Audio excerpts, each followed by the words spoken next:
Hey, all you board game maniac Trench Crusaders. Thanks for joining me for my very first official game for the game Trench Crusade. You can find all the information about this game at www.trenchcrusade.com, and we are going to be following the rule set of version 1.6.3. We are going to be playing a homegrown custom solo scenario called Sanctified Silence. If you want to check out the whole information about what is to happen into this game, just check out the pre-game show that was done and released previously to this video. Before we go any further, I just want to give a quick shout out to the Factory Fortress that sent me over some digital STL files to go along with this battle report. Also, I just want to make another little quick disclaimer here. This is my very first game playing. I'm probably going to have rules mistakes, so what I want everybody to do is to comment below and let me know what rules errors that I got wrong, not just for me, but for anybody else who's watching it, wanting to get into the game, or just started to get in, or even to veterans. It's always good just as a rules refresher. Just remember, again, that we're using rules. It's version 1.6.3. It's the most up-to-date version of the rules as of this video is being recorded. At the start of round 1, we have to roll on the random event table. So it's a D6, and we got a 4 there. So the 4 tells us that Blessed Omen gain +1 will for this round only. So +1 will is going to maybe help out the Sniper Priest. We will find out. We are going to see who goes first. Now, usually in the game, what I'm understanding is that the Sniper Priest would go first because he is a solo entity against 6 evil enemies on the board. But we're going to play it, we're just going to do a roll-off. And the black is going to be the Grail, the white is going to be the Sniper Priest. The Sniper Priest is going first. First action, this Sniper Priest is going to be doing his regular 6-inch move. He's going to stay up here. If you think that I should treat the ladder as something else, a platform, just comment below and let me know what it should have been. And again, remember, refer to the page number in the rule book and timestamp this video. For the second action for the Sniper Priest, he's going to try to shoot, and he is going to try to shoot at the fly, the Grail fly. He's definitely within normal range, not at long range. He's going to do the risky action first, and he gets a 6. His turn ends before it even starts. Now, I would say that his turn is over because he failed his risky action, but the event table gave him a +1 will, and I'm using that as a +1 to his risky action. So instead of a 6, he got a 7, so he did pass that, so he is able to continue on with the shooting. He gets a +2 and a +1 for hit. He's not going to have a bonus for elevation because he's elevated, but also the Grail fly is elevated too as well. I got my dice pulled. I'm going to roll to see if he is going to now successfully hit. And obviously he got 2 10s, 2 5s, didn't do a crit. Now it's time to do the injury part. Hopefully I'm doing this right. I think I'm doing it wrong, to be honest, but we're going to continue on with this. Comment down below and let me know. Again, this is going to be a living video document for people playing the game, such as myself, to learn it. 2 base to shoot for the injury.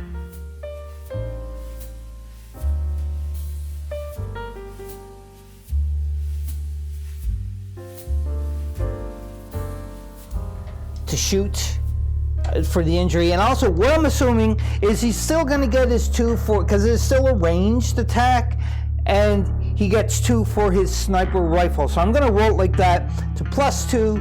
So therefore I roll and I take the highest 2, and it is going to be a crit. And my weapon is a crit. It has crit onto it, but I never crit on the hit. I crit on the damage. Removed and count as a casualty. Fly is buzz off. He's gone because the Sniper Priest took him out. So let's roll and see what we get. And we get a 6. Kind of the angle is funky there, but that's a 6. Randomly choose a direction. Move 6 inches it's going to be 5 because you're going to move 5. And attack an enemy with 1 inch. If not, they're going to stand still. Just so we're aware, front of him this way is 1, and then it goes from front to right is 2, 3 is back, and 4 is left. So let's see where he goes. He got a 3. So 1, 2, 3. He goes back. He's going to go backwards 5 inches. He's mindless. And he's going to go boop and bump in there.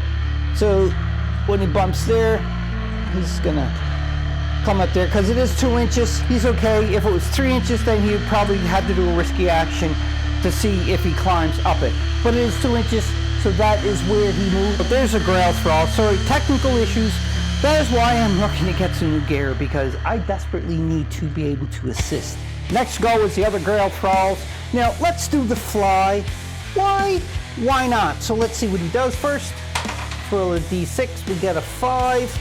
And the 5 tells us it is a clutching crawl. Move d6 towards the nearest enemy. If movement brings Thrall into base contact, resolve melee. He moves 5 inches. He had a little bit more of a better view, so he kind of flew down. And now it is the next Grail Thrall. We're going to have to roll to see what he gets. And it's a 1. Move directly towards the nearest enemy if it's in charge range. Charge. And it's mindless advance. So that other Grail Thrall can't fly. Don't know where it is. So it's just going to do 5 inches. Whoops, I almost knocked down. And I'm going to go right there. First Grail Hound to activate. So let's see what it'll do. And it is a 5. You can't really tell because of the angle, but it is a 5. Looping advance. Move twice towards the closest enemy model. That is going to be a really big move. Oh, this is really, really bad because that Grail Hound that's a better shot of where the Grail Hound landed, because the other one I noticed was just not in focus. We have the next Grail Hound to activate now, so we have to roll on the activation charge. And it is a 5. Looping advance. Move twice towards the closest enemy miniature. That is not fair. That happened twice to him now. And it's just scary stuff. And that is where the Grail Hound lands. Now the Grail Hound is not going to attack because it did not roll to attack. It don't say anything about if you're in range 2 melee, then you're going to attack. So luckily, but unluckily at the same time, this is really bad news. So at the end of round number 1, we have 1 Grail Thrall gone, 2 other Grail Thralls that are moving their way down to get closer to the Sniper Priest, and we have a Grail Hound that is perched, ready to pounce if the first one don't take out the Sniper Priest before the other one gets to him. So you can tell that it's a very, very hairy situation for the end of round number 1. Stay tuned for round number 2. Before we go on to round 2, I want to take a second and say that I made a mistake in the first round. You probably picked it up and you were commenting, and I just want to tell you that I did pick it up, and that is when I attacked a Grail Thrall and I hit him correctly, what I'm assuming, but to do the damage I had the 2 red dice, which I should have been just the straight 2 white dice, and by doing that I would not have killed him. So what I'm going to do to rectify that situation is we are going to put another Grail Thrall back there, and I'm just trying to find, well, you can maybe put the proper Grail Thrall back there. So we're going to do that, but we're going to randomly place him. And again, 4 corners, 1, 2, 3, 4. So let's go, well, you can't really see it on camera, but just got to trust me there. Oh, so it's a 1. You can see there. So with the 1, he is going to go, that's a better shot. You can see where I added the extra Grail Thrall back right there, just to fix that issue that we did. So now what we're going to do is we're starting at the round number 2, and we have to do the event table, and then we're going to have to see if any Thralls or Hound and Thrall is going to appear out of just, like maybe the trenches or something. We roll a d6 and we have a number 3, And that 3 is maddening hell. The sniper priest must take a morale check. Oh crap! I have to do a morale check, and if I fail, then that means the game is over. 2d6, gotta get a 7 or higher. Oh, he passed. Lucky. Continuing on. Now that that scary event is finished, we have to do the next thing, which is to find out if any Grail Thralls or Grail Thrall in Hound comes out of the muck or the trenches. So we need a 3 or higher, and we got a 6. So that means easily that the Grail Thrall and Grail Hound comes up. Now we have to do random directions for both of them. So let's do the Grail Thrall first. So which corner? 1, 2, 3, 4. And it is a 2, so he goes at corner number 2. And let's do the Hound. 1, 2, 3, 4. And he gets a 3. So 2 and 3. Hound on 3 and Thrall on 2. And there you can see the Thrall is on 2 and the Hound is on 3. Put on top of the makeshift bridge. Start at round number 2. We got to see who's going to go first. Because you can see here, if it's not the sniper priest, he's probably going to be in some big trouble here. So here goes. And sniper priest is white dice and the Grail is black. The Grail goes first because the Grail rolled a 5 over a 4. Awesome job. If you haven't noticed yet, I'll rate from the first round, and it's going to be second round, so forth. So it's usually like who goes first. It's going to be the Thrall or the sniper priest. If it's the Thralls, all the Thralls go first, and then the sniper priest. That's what I was doing in the first one, and we're probably going to stick like that again. This is just homegrown, but I do understand that when you do play the game, it's you go, then I go, you go, then I go. It's kind of like a back and forth. So I just wanted to let everybody know that I'm aware of this. So anyhow, Grail Thrall is there. So we have to roll and see what the Grail Thrall does. He's already in melee combat, so unless he gets something really bad, then he's just going to move away. But we'll see. So gets a 5. So that 5, I didn't have my cam on for that. So that's a 5 I rolled. And he gets leaping advance. Move twice towards the closest enemy model. He's already in close proximity of the sniper priest, so he's not going to attack or charge. He just stays where he is because he's not going to have to move. And that ends that Grail Hound's turn, and the sniper priest is probably wanting to change his underwear right now because I bet he's smelling some pretty bad stuff. Next, we'll deal with the 2 Thralls here, which are closest to the sniper priest. And we're going to have to roll to see which of them does. So first one is going to do a 2. So that 2 is shambling charge. Charge the nearest visible enemy if within range. Otherwise, move. Their movement says 6, but again the chart's wrong, and then move 5 to the last known enemy position. So anyhow, he's just going to move his 6 or 5 inches, I should say. That is 2 inches. He is fine. So 2. So he's gonna move right there. And the next Thrall is going to go now. Let's do the same thing. And he rolls a 3. And the 3 tells me grotesque rally. If within 3 inches of another Thrall, both gain a +1 to their next attack roll this round. So he don't move, don't attack, don't do anything, so that is perfectly fine. Moving down the table now is the next Grail Thrall that is closest. You can see him there. He is by the barbed wire. Let's roll to see what his action is going to be. He has a 3, and that 3 is a grotesque rally. So nothing really happens to him because he's not going to do any kind of attack. The next closest Grail Thralls, it's their turn. So let's do the Fly Thrall first. I really just love the look of that guy. I don't know why. Anyhow, and gets a 5. So that 5 is move d6 towards nearest enemy. If movement brings the Thrall into base contract, resolve melee. So let's see how. So d6, so 1 inch. That is yeah, that's not very far for the Grail Thrall fly. Let's just go this way. Screw it.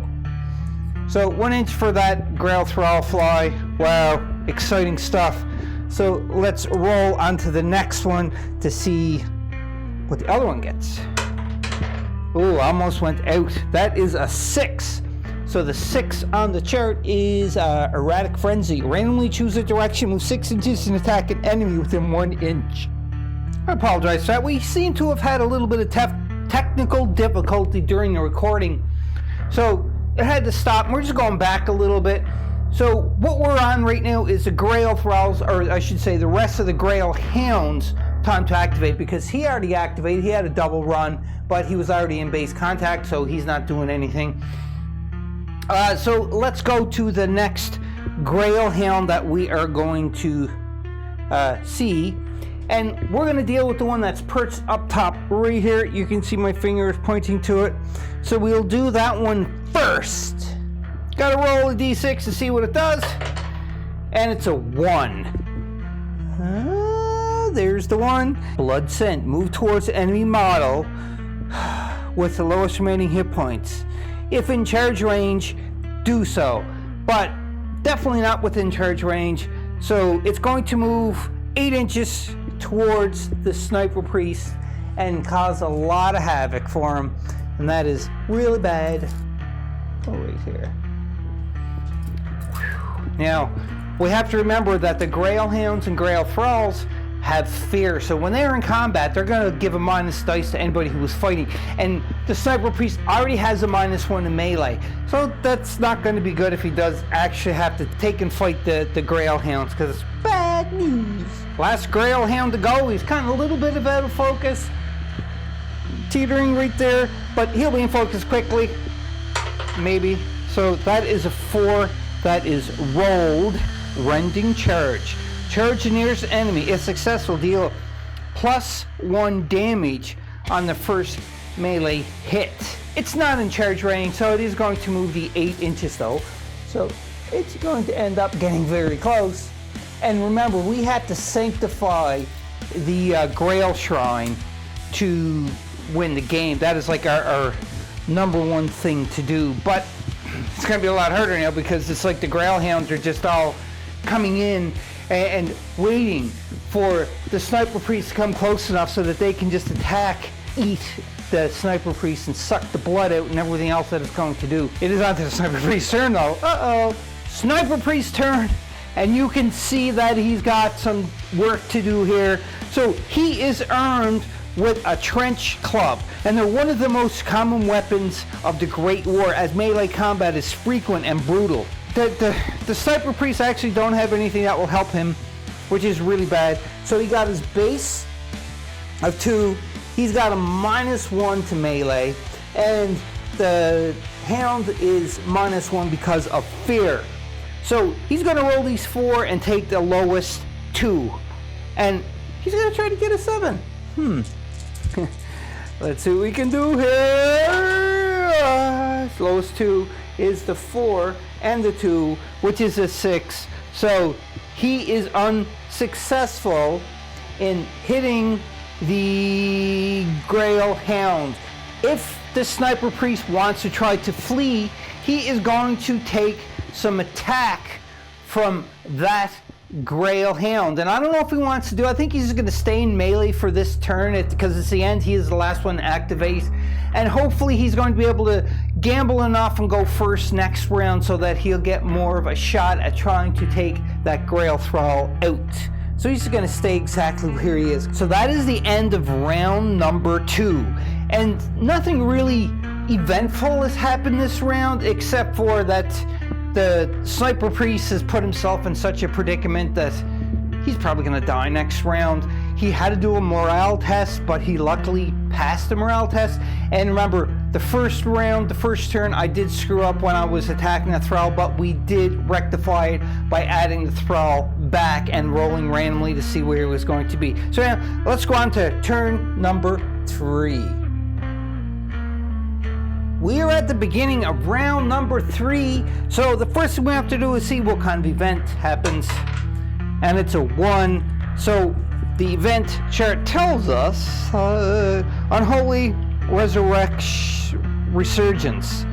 One slain enemy revived at the random trench. So no enemy has been slain because we did rectify that. So nothing happens there. Next thing we have to do to see if Grail Thrall and Hounds are going to populate. We got a 4. So therefore a Grail Thrall but not a Grail Hound. Next thing we do, let's just roll to see if it's going to be what corner. It's a 3. And you can see that is where he showed up on quadrant 3 on top of the bridge where the Grail Hound showed up previously. Next we see who's going to go first. Is it going to be the Sniper Priest? I hope so. Remember, white dice is for Sniper Priest, black is for the Grail. Please. 3 against 5. The Sniper Priest may be completely put to pasture on this. We might as well do all the Grail Thralls first. So let's do the one that is standing right in front of the Sniper Priest. So let's roll the d6 to see what that Grail Hound, I should say, is going to turn out to Thrall. He's got a 2. So if this has any word about charge or anything like that, then we are going to probably be in some deep doo-doo. So let's look at number 2. Pack Hunt. If within 6 inches of another hound, both gain +1 to hit this round. Prioritize group targets. So within 6 inches. And he is within 6 inches of another hound. So if that other hound is going to attack, then it's going to get a +1 to its hit. And that's not a good thing. But on another note, another good thing is that is that hound does not attack this turn. Here we go for the Grail Hound that is behind the Grail Hound that is connected to the Sniper Priest. So let's roll to see what happens. I'm really nervous about this. 5. Looping Advance. Move twice towards the closest enemy model. That is probably not a good thing to happen because you're going to move twice, but the thing is just going to move him over here. Got to keep away an inch though. So yeah, that there's going to be like a tag team action happening, attacking the Sniper Priest if he don't get his keister out of there. But anyhow, we're going to go on to the next Grail Hound. The Grail Thrall that is right on top of the Grail Shrine or Grail Hound. I keep calling it Grail Thrall, but it's going to attack. So let's see what happens, or do its thing. Roll a 1 onto the d6, and that is Blood Scent. Move towards the enemy model with the lowest hit point, and if in charge range, do so. So charge range is be 16 inches. So we have to kind of measure to see if that. I think he is within 6 inches, 16 inches, I should say. Definitely. So is going to have to charge. So to charge, it is going to be into melee. Oh, this is not a good thing because that means that can probably attack too as well. Oh boy. Here we go for the charge now. So he has 8 inches already, and 8 plus 2 is 10 inches, and I don't think that that's going to get the hound in charge distance, because if you look, let me get to a different camera angle. There we go. Let's see here. So 8, 9, 10 inches. So 10 inches is not going to bring in charge distance. It would be about there. Very close though. The Sniper Priest got a lot of enemy miniatures to go through to get to that Grail Shrine. Now, unless he chooses to try to go over the barbed wire, which is not a good thing at all. But we'll find out. That is all the Grail Hounds gone, and then we're going to go to the Grail Thralls. We're on to the Grail Thralls. So the first one I'm going to activate is going to be, well, the closest one. So right here, he's going to activate first. Let's see what he does. And it's a 1. So that Grail Thrall, mindless advance, move directly towards the nearest enemy model. If within charge range, charge. So the model has a movement of 5, I should say. And then charge range would be 6 or 10 inches. And you can see they're definitely within range. So yeah, gonna charge, why not? So let's go, gonna charge. And he makes a 4. So 5 and 4 is 9 inches. Let's see. Oh, definitely. Uh-oh. This is really, really bad news because this Grail Thrall. Whoops. This charging. I'm just gonna move this out of the way, but I know you're not supposed to, but I'm gonna do it because I think the Sniper Priest is gonna be in some deep crap here. So keep an inch away. Successfully charged. So he's in melee from both 2 of the Hounds and 1 of the Thralls so far. So now we have to do the other Hound, or the other Grail Thrall that's there, and it is a 6 Erratic Frenzy. Randomly choose a direction, move 6 inches, and attack any enemy within 1 inch. If none, stand still. So I have to choose a random direction. So again, 1, 2, 3, 4. So 3. So again, 1, 2, 3. So luckily, gonna move backwards. I'm just gonna stick him right here. Is he still on shot? No, but now jumped up top where the original one was, and that is for that Grail Thrall. Next Grail Thrall to activate is we are going to do. Let's do the Fly. This guy right here, he's in focus. Let's do the Fly. So let's see what that Grail Thrall Fly is going to do, and that is a 4 on the dice. So the chart tells me that it is a Whisper of the Grail. Stand still and mutter vile chants. Gain +1 defense into your next activation. So nothing's really going to happen for that one. No big deal. Next Grail Thrall to activate is one closest to the Sniper Priest from the 3 of them. Gets a 3. So that means, if we go to the chart again, and the chart says, Grotesque Rally. If within 3 inches of another Thrall, both gain +1 to the next attack. So nothing really is going on with that one. And then we're going on to the next one, which is going to be the one that's on the bridge. Last Grail Thrall to activate on the bridge. Let's see what he is going to do. And it's rolled a 1, mindless advance. Move directly towards the nearest enemy model. If within charge range, charge. Definitely not within charge range, but is going to move 5 inches nonetheless. So let's get that Thrall up there. Yeah. Just like so. And that ends the turn of the Thralls. With the Sniper Priest's turn, he don't have much of a choice but to try to fight his way out of there with this Trench Club, and he's going to attack the Hound that is right in front of him directly, because if he can knock him down, then he can probably move it this way to safety, but he has to go because he's pretty much tied up with that Hound first off, so it's not some good news for him. And you can see the other Thralls are waiting around, and you can see the Thralls are even closer, so we're into some deep doo-doo. So anyhow, Sniper Priest is going to first off try to do an attack, and if he fails, he may just have to choose to run away or try to escape or evade or whatever you want to call it. So in either case, Sniper Priest to shoot. He's going to have his 2 base.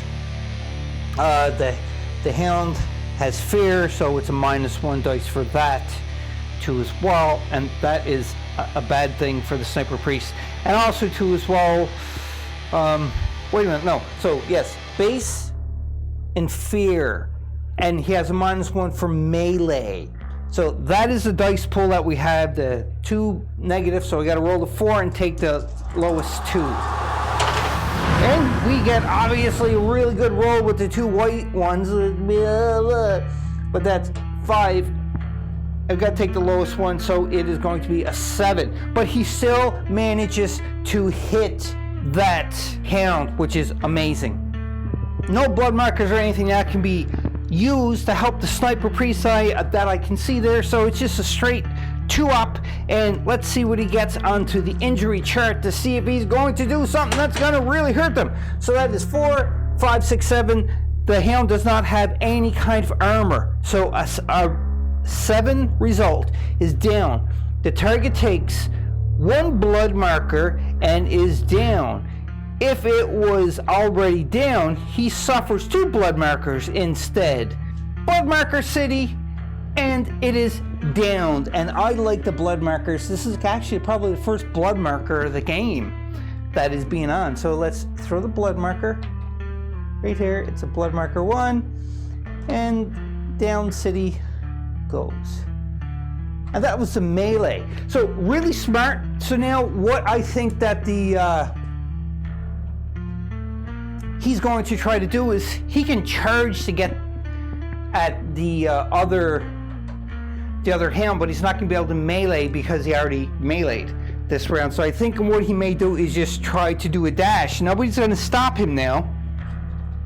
So let's try to do the dash for that. So it's a risky action first, so we got to see if he passes the risky action. So here goes, risky action coming up. You can change the angle. And he gets a 5. So his turn ends because he just stopped. He failed his risky action to dash, and that ends his turn. Starting to get interesting. This is the end of round 3 now, and with the end of round 3, you can see we finally had some action going on. That the one Hound is down, but you can see from all of the different angles that are going on that the Sniper Priest is still not out of trouble because he failed his dash to get away, and all the other enemies are closing in to attack. So let's go into the next round, round number 4. We are at the start of round number 4, and the first thing to do is an event. So let's roll on the event. We got a 3, and the event tells us Maddening Howl. The Sniper Priest must take a morale check. We already did this.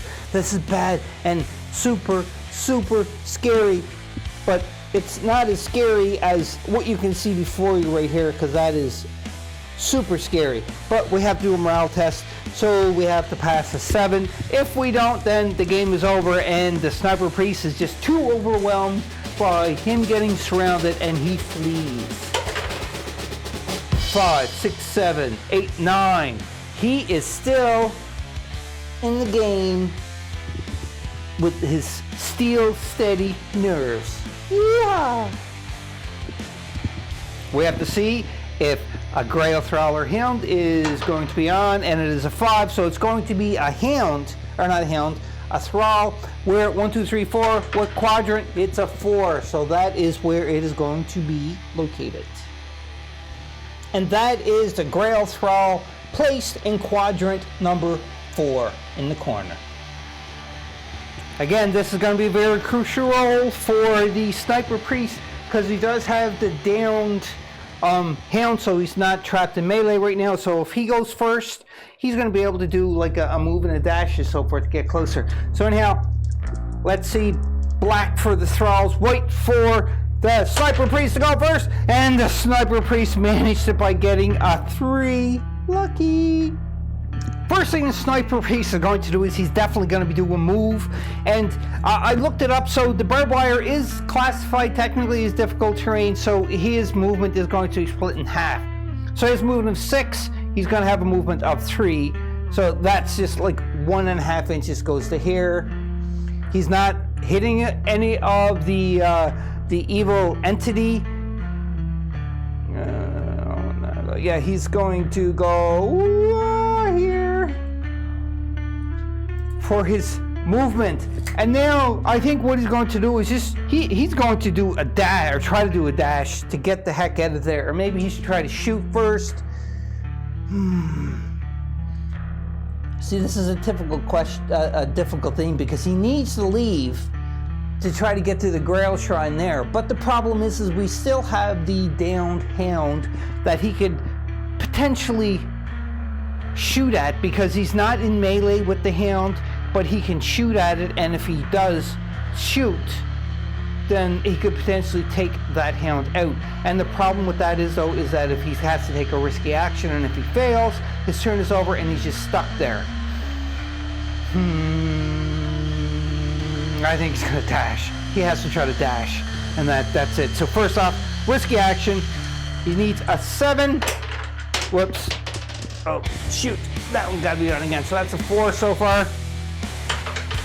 And a 1 is a 5. He failed his dash, so either way, he is stuck there and there's nothing else he can do. He's in the open and ready to be attacked. First thing we're going to do is activate the Grail Hounds because they are the closest. So this Grail Hound right here is going to go first, and his first action is he's just going to stand up. Now we have to roll to see what he does. 2. So that Grail Hound, Pack Hunter, if within 6 inches of another hound, both gain +1 hit to this round. So great, +1 hit, +1 hit. Don't do anything though. That's what blood marker that hoping to do something, but no way. So let's go to the next Grail Hound then. So this one here that is standing up and not in melee contact, melee at all. So let's see what happens. And it is a 6. Can you see that? Yep, it's a 6. So that is unholy agility. Move 6 inches in any direction, ignoring terrain penalties. Gain +1 defense until next time. So move 6 inches in any direction. So what I'm going to do for that is I am just going to roll the die to determine the direction. Maybe it'll save us. A 4. And we already know what that is. Or how we do that, I should say. So let's take a better look at this. So 4. So 1, 2, 3, 4. Oh, great. So the hound does move. Ignores any difficult terrain or anything. Does 8 inches. So the hound didn't say anything about charging, so he's gonna have to move in here, but stay an inch away from the sniper priest's base. But that sucks because that hound is just kind of come over and say, hey, next time you're mine, I'm gonna eat you. Yeah, so let's do this next hound while we're at it. So let's see what that hound is going to roll. And it is a 4, and on the 4 it is a rending charge. Charge nearest enemy. It's successful. Deal +1 damage on the first melee hit. This sucks. So gonna go. We make room for this. Just put him right here. So he's going to go there for a charge. Don't even have to charge really, because roll the 4, and it is a charge nearest enemy is successful. Deal +1 damage. Don't even have to roll for that because definitely in range. So he's charging and +1 to the first damage, melee damage. So that means that the hound is actually going to attack this round. Another quick rules fix that I caught, and pretty much what that is it does say onto the hound's card, and I just noticed this, it's a disease carrier. If an enemy model is activated with melee combat with a hound, the model suffers 1 infection marker. So it's kind of like blood markers. So I'm not 100% sure how this works. Going to look into it, but I am going to play this right, and I am going to place the infection marker. Oops, sorry guys, I keep moving this stuff over out of the way, and I don't think you're supposed to be doing that. But the infection marker is there. Custom infection marker, by the way, that I made through designing and 3D design and everything. It was pretty fun to do. But anyhow, that is the infection marker onto the priest. So the priest it kind of counts as like a blood marker. So having said that, now we have to deal with the melee for the hound going against the priest. So now I'm going to try to tally up the dice pool for what the hound is going to do. So if I show you here, we got your 2 base, and then you have a positive because the hound has a +1, and the Sniper Priest is choosing to use that infection marker. So he's going to take that infection marker off and to add a negative dice effect to the roll for that Hound, if I'm doing this correctly. If not, comment below, refer to a page number, and remember I'm using the rules 1.6.3. It's on the website trenchcrusade.com/rules. I probably am screwing it up even by saying that. Anyhow, so that's the dice. So these two are going to cancel out, so it's just going to be a straight up attack. The Hound got to get a 7, and the Hound does not. The Hound gets a 3 and a 2, which is a 5. You can't even see that because I don't have my dice came. Oh, I did. So there's, the 5. So therefore, that Hound has failed its attack, which is great. While we are still on this angle, we're going to activate the Grail Thralls, and there's one Grail Thrall which is super close. You can see right there. He is going to see what he does, and it is a 2. You can't even see that. There it is, a 2. Well, I couldn't see it. Anyhow, so the Grail Thrall, and number 2 is Shambling Charge. Charge the nearest visible enemy if within range, otherwise moves 5 inches towards the last one. So he is within, he's going to be able to do a charge, and he's got a movement of 5, but it halves it, so it's going to be 2.5. So, do you know what? This Grail Thrall is successfully charged and is in combat and almost like, well, breathing onto the Sniper Priest right there. So charge is successful. So now I have to deal with melee against the Sniper Priest from the Grail Thrall now. Here we are for the melee attack from the Thrall going into the Sniper Priest, and it's not looking good. And the reason why I'm saying it's not looking good, because if I looked on the card that I created for the Thralls, there's a reference there. It gives some bad dice. So let's take a look at the dice that I have here. So you have your 2 base, number 1. And then on top of that, it has -1 for the attack. That's what the Thrall has. And then on top of that, it also has, which is called Overwhelming Horde. For each friendly Black Grail model within 3 inches of the Thrall, it gains a +1 die to its melee attack. Rolls up the maximum of 4 dice. So this is the attack, not the damage.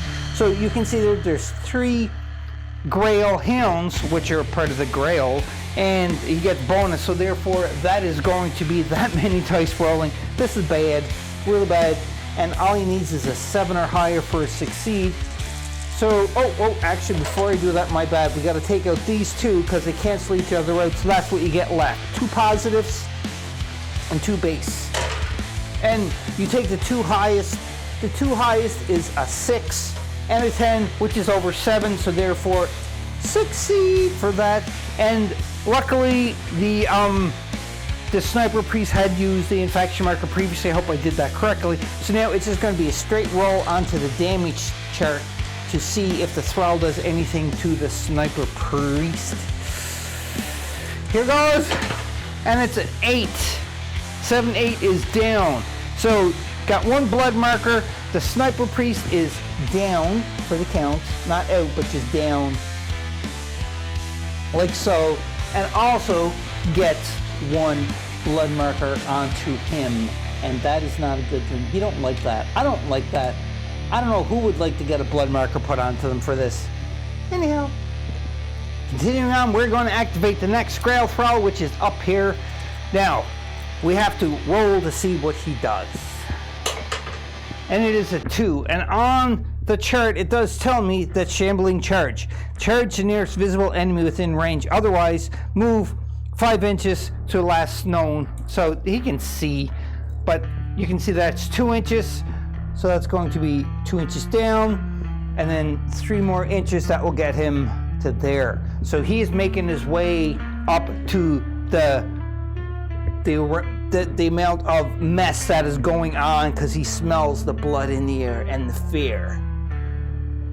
Next Grail Thrall to activate. Here goes. So you can see him down by the barbed wire. I'll point them out right there. So let's see what he is going to do. And he's got a 2. So that 2 tells me on the chart, if I look at the chart, it's a charge. So again, within 5 inches, not gonna do much. Gonna go around. Whoops, I'm just gonna move this out of the way so I can place him down, like so. And then if we go to the other angle, you can see that is where he emerged. Alrighty. Next to go is the other Grail Thralls, up a little bit further before we get to the one that's on the bridge and the new one that was in the other corner. So let's deal with the Fly Thrall first. Let's see what the Fly Thrall is going to do. And it is a 5. So the Fly Thrall got a 5, and it is Clutch and Crawl. Move D6 towards the nearest enemy. If movement brings the Thrall into base contact, resolve melee. Definitely not going to happen, but we'll move D6. So that's 2 inches that Thrall is going to move, and it is the Fly Thrall, I said, right? So 2 inches, like that. And now the other one is going to go 2 as well. And what is the other one going to do? A 1, and that is move directly towards the nearest enemy. And if within charge range, it does a charge. It obviously is not. So going to move 5 inches too as well. Oh, kind of went down a hole. Woo! Uh-oh. So just like that, and that is those 2 Thralls. On to the one on the bridge. Now the one on the bridge does not fly. So it is just going to number 5. And number 5 is move D6 towards the nearest enemy, as said before. So let's roll to see how many. So D6, so that's 1 inch. Huh. Wow, that's amazing. Like, that 1 inch is only going to get right there. But that's okay. That's the end of that one, and we're on to the last Grail Thrall. With the last Grail Thrall to activate, you're going to do a 1 again. Kind of funny from the angle, but that's a 1. And that means if we go into the chart, I think we just rolled one with this. Just move directly towards the nearest model. So it's a mindless charge. So that Thrall is going to move directly, and they don't really know where it is, but we're going to go 5 inches this way. So he's just going to be just like that. You can't really see where he did because he hid behind the wall of the trench, but there is where he went. We are now going on to turn 5, but with turn 5, we have to roll to see if it actually is going to happen. This game may end now, it may end the next round, but it's in the instructions it does say the 3 to 5 rounds for this for a minimum. So this is the 5th round. We're going to roll to see if we continue on. If we don't, then that means it is over, and you know the Sniper Priest just loses, and so does the Grail too as well. So we need a 7 or higher. If we don't get a 7 or higher, game is over. 4 and 5 is 9. So we do continue for the next round 5. Awesome! With the start of round 5 now, we have to roll this for the event table to see if anything happens. Oh boy, here goes. And it is a 1. It better not be another melee check, because, or a morale check. Unholy Resurgence. 1 slain enemy revives at a random trench, or a random table edge. And the thing is, there's no slain enemy, so that is fine. We don't have to worry about that. So the next thing you do is we have to roll to see a 3 or higher to see if we're going to spawn. Geez, what is it? 3 or higher. And we get a 4, so obviously it is going to be just the Grail Thrall. And what quadrant? It's going to be quadrant number 1. And that is the Grail Thrall fly in quadrant number 1. And it's very close to the one that is already there. Okay, gotta see who goes first. Let's see. 3 and 1, so it is the Grail that is going first. Awesome. We're starting off into this mess. And we're gonna do the Grail Thrall first. He is going to attack. So for the attack, we already seen this. He got his 2 base. He got a -1 to melee, but he also get a +1 for each of the other Grails that are around him. So that's 3 other ones. We've seen this. So now he just needs a 7. and you take the highest, and that's a 10. So he definitely was able to do the damage so far, or the hit. Hopefully we're gonna do this right now. So what the Grail Thrall is going to do now is to damage, he's got his 2, but his base, but there's a 1 blood marker, so he's going to use that 1 blood marker to add, not the 1 blood marker, I should say, because he's down, so he gets the +1 for the damage. And the blood marker, the priest is going to do it to throw that in. I hope this is right. If not, please comment below, like I said, and let me and everybody else know if I'm playing this right or not, because I'm really not 100% sure. Very first game. But anyhow, so these are going to cancel. It's just going to be a straight hit now. So we're going to see what happens to the Sniper Priest. Is he going to survive that? So that's a 6 and a 4 is 10. That is over a 9+. And I think that means that Sniper Priest is out of action. He is down, down, down. There you have it, Board Game Maniacs. My very first official game for Trench Crusade that you can find the rules for www.trenchcrusade.com/rules. I just want to give another big shout out to Factory Fortress for sending me over some digital STL so that I can print them to incorporate them into this game. They are awesome. The miniatures look awesome. I hope I did not butcher the rules. Too bad. If I did, just comment below. Let me know how I did. And what might have to do is if the rules are just that horrendously butchered by myself, I'm just going to shoot another one. But this is just a trial, and again, it's a living document so that everybody can comment, and people who want to learn the game, they can go there too as well. And it just makes things so much more better for everybody in the long run, because we all work as together in a community, and there's nothing better than working together. So I hope you enjoyed this battle report, because I certainly did. It was pretty intense. I want to play more of this. I can't wait to play a full-blown out game with 2 factions, one on each side, going head-to-head. I may have somebody else to play it with me, but I may be playing myself. I don't know yet, but that is it for this game of Trench Crusade.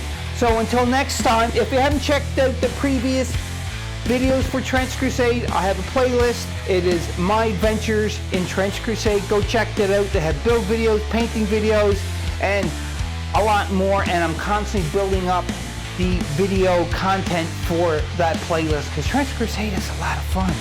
And again, I've been playing it more on the channel. So hope you enjoyed this. I'll see you next time, and remember, be a maniac, especially when you're in the trenches. Bye-bye. Bye. Bye. Bye.